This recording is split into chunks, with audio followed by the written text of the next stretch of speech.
Hi, FCI Ascenders! Another one, score the reward! Tara, samahan niyo ako.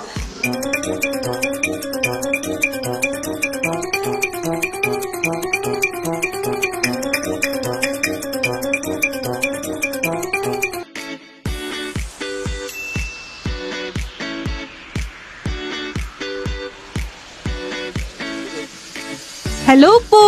Excuse me!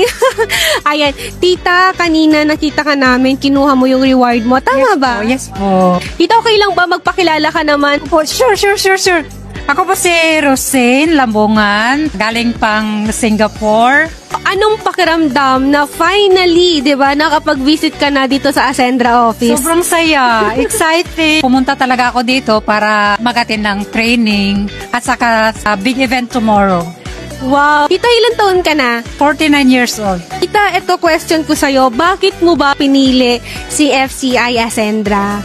Gusto ko na talaga mag for good. So, kung gagawin ko lang tong business na to, siguro ito na yung sagot sa mga prayer ko. Ayun, tita, okay lang ba masilip namin yung cheque mo? Oh, ayan tita.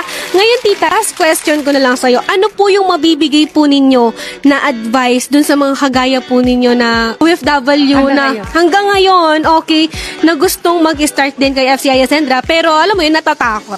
Pero para sa akin, hindi naman siguro tayo dapat matakot. Isipin natin yung future din natin. Nagtatrabaho tayo sa malayo para sa pamilya natin. So, isipin din natin yung sarili natin. So, huwag tayong matakot. Tuloy-tuloy lang tayo. For good na. Alright, thank you so much, tita. Pinagbigyan mo kami na ma-interview ka.